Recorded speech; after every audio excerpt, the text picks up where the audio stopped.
Student, आज सुबह ही मेरे पास एक मेल आया जिसका टाइटल था शुड आई क्विट। एक स्टूडेंट का था। यहाँ पे मैंने स्टूडेंट का नाम आपका हाइड कर दिया है। तो स्टूडेंट ने मुझे मेल करी थी, hello sir, good morning, I am, उसने फिर अपना नाम लिखा था, I purchase your lab assistant course. Today I saw a news that UKPSC return the previous notification to department. I am very worried about my career. I have done BSc. Please suggest to me what to do next. Should I continue my preparation or join a job? Thanks in advance. Regards. तो student, आप सभी ने जो है आज एक news देखी होगी।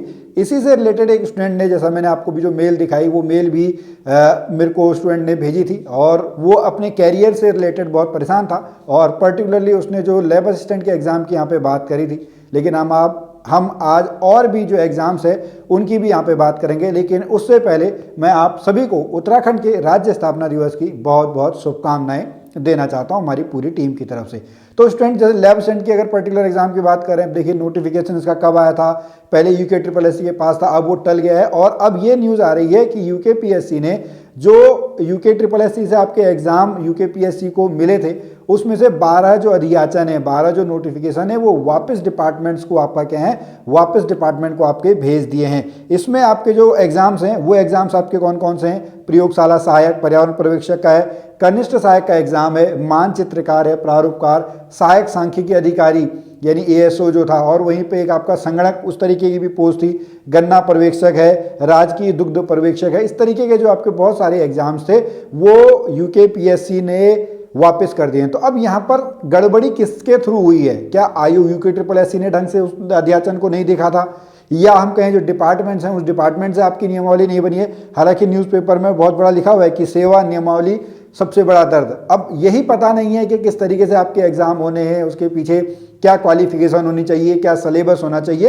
तो ये हमारे लिए इतने 22 सालों के बाद भी अगर डिपार्टमेंट्स ये नहीं कर पा रहे हैं तो ये बहुत बड़ा एक हमारे लिए चैलेंज है और बहुत बड़ी निराशा की एक हम सभी के लिए बात है। बट आज के इस वीडियो में हम सॉल्यूशन के बारे में बात करना चाहेंगे, क्योंकि इस स्टूडेंट को मुझे आपका मेल करनी है और उसको बताना है कि क्या उसे प्रिपरेशन करनी चाहिए या फिर उसे जो है वो जॉब ज्वाइन कर लेनी चाहिए। तो इसके लिए मैं चाहूँगा कि आप क्या कीजिएगा, आपकी जो फाइनेंशियल कंडीशन है, ठीक है, आपकी जो फाइनेंशियल कंडीशन है यानी आपकी जो आर्थिक इस टाइम पे स्थिति है, वो आर्थिक स्थिति आपको सबसे पहले एनालाइज करनी है।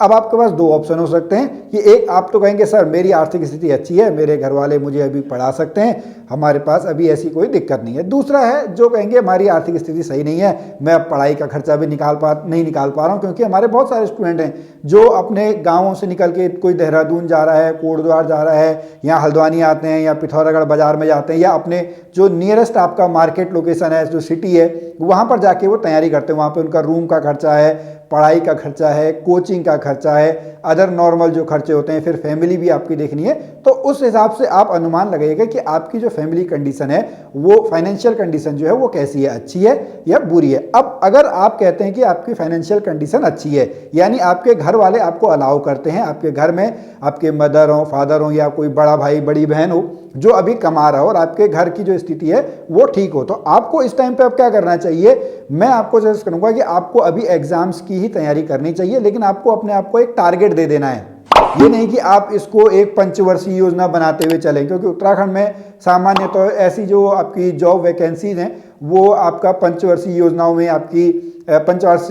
में कन्वर्ट आपकी हो जाती है। तो आपको क्या करना है, केवल उत्तराखंड की एग्जाम्स के भरोसे नहीं रहना है। आपको सेंट्रल लेवल के एग्जाम हो, चाहे SSC के एग्जाम हो, चाहे बैंकिंग से रिलेटेड एग्जाम हो, जहां पर जो रिजल्ट है वो आपका जल्दी भी आ जाता है, आपको पता तो लग जाता है हाँ या नहीं कि मेरा होगा। अब जैसे अगर हम लैब असिस्टेंट की बात करें, इसी स्टूडेंट की बात करें, अब देखिए ये अधियाचन आपका कब आया था, कब इसकी नोटिफिकेशन आई थी, कब इसका एग्जाम, ये एग्जाम आपका पिछली बार आपका नवंबर दिसंबर में ये एग्जाम हो जाना था। अब 1 साल होने को है, अभी भी पता नहीं है 2023 में तो नोटिफिकेशन निकलेगा भी नहीं निकलेगा ये भी पता नहीं, और एग्जाम कब होगा। तो वो आपको क्या करना है, अब आपको यहाँ पर केवल उत्तराखंड के भरोसे नहीं रहना है, ठीक है, आपको और एग्जाम्स की भी तैयारी करनी है। SSC आप कर लीजिएगा, बैंक कर लीजिएगा, बहुत सारे और भी एग्जाम्स आते हैं, या पर्टिकुलर जैसे आपका अब यहाँ पे अगर BSc की बात करें तो BSc के बाद भी बहुत सारे आपके एग्जाम्स होते हैं, ठीक है, उन एग्जाम्स को कर सकते हैं। अगर आपने नॉर्मल प्लेन ग्रेजुएशन की है, जहाँ पे आपने BA या बीकॉम किया तो आप उससे रिलेटेड उस फील्ड में आप जा सकते हैं। अगर आपने बीटेक किया हुआ है तो आप टेक्निकल फील्ड में आप लोग जा सकते हैं। तो आपको एग्जाम्स की तैयारी करनी चाहिए, लेकिन उससे रिलेटेड जो एग्जाम्स हैं उसकी आप सेंट्रल लेवल पर तैयारी करें या ऐसे एग्जाम ढूंढें जिनका रिजल्ट थोड़ा सा क्या है, रिजल्ट आपका बहुत जल्दी आ जाता है। अब हम बात करते हैं उन स्टूडेंट की जिनकी फाइनेंशियल कंडीशन अच्छी नहीं है, यानी जिनके परिवार की जिम्मेदारी अब उनके ऊपर है, यानी अब उनको अपने घर वालों को पैसा कमा के देना होगा, तभी उनकी जो घर परिवार है, घर परिवार की व्यवस्था आपकी चलती रहेगी। या आपकी एक एज ऐसी है कि अब आपको नौकरी करनी ही पड़ेगी, ठीक है, या आपकी शादी की उम्र होती जा रही है, ठीक है, वो आपको यहाँ पर देखना है। तो उस कंडीशन में मैं आपसे कहूँगा कि आपको अभी एक पार्ट टाइम जो जॉब है, ठीक है, वो आपको देख लें, ताकि आपकी जो घर की व्यवस्था है, अगर आप अपनी फैमिली को नहीं भी दे रहे तो आप अपना खर्चा तो तब भी निकाल सकें, ठीक है। नहीं तो फैमिली की जिम्मेदारी भी अगर आपके पास ही है तो ये तो आपके लिए मस्ट हो जाता है कि आप कोई पहले प्राइवेट जॉब ढूंढ लें, क्योंकि अभी इन एग्जाम्स में अगर हम उत्तराखंड की बात करें तो इसमें रिजल्ट आने में थोड़ा सा टाइम लगेगा ही। ज्वाइनिंग अभी वो देखिएगा, जो वीडियो वीपीडी वाली अभी अटकी है, कनिष्ठ सहायक की अटकी हुई है, बहुत सारी आपकी वैकेंसी जो हैं वो रुकी हुई हैं। विवाद का निर्णय जो भी निकले, हाँ या ना, पता तो लगे कि क्या हो रहा है। कन्फ्यूजन की स्थिति जो है, इंतजार करना बहुत थोड़ा सा यहाँ पे बहुत घातक हो जाता है, बहुत टफ आपका हो जाता है, वो सिचुएशन दिन काटने मुश्किल हो जाते हैं। अगर आप हमारी इस बात से सहमत हैं तो आप कमेंट में बता सकते हैं, आप एग्री कर सकते हैं कि हाँ सर हमारे साथ भी इसी तरीके का कुछ हो रहा है। अब फाइनेंशियल कंडीशन बैड है तो आप एक जॉब पकड़ लीजिएगा, ठीक है, कोई भी किसी भी तरीके की जॉब आपकी हो, और साथ में फिर आप क्या करिएगा, साथ में आप प्रिपरेशन को जारी रखिएगा, अपने सरकारी नौकरी के सपने को छोड़िएगा मत, उसके लिए मेहनत कीजिएगा।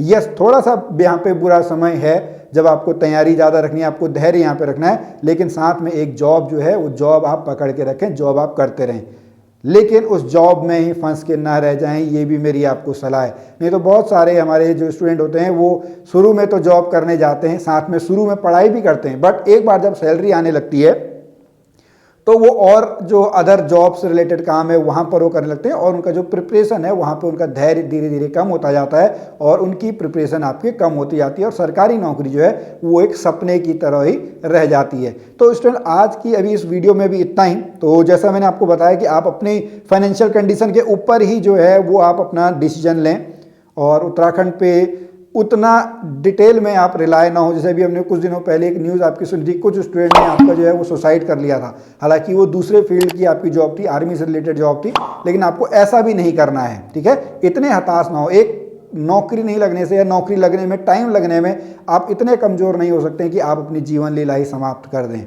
मेहनत करते रहें, मेहनत का फल एक दिन जरूर मिलता है, ठीक है। एक्स हमको जॉब नहीं मिली तो हमको वाई जॉब मिल जाएगी।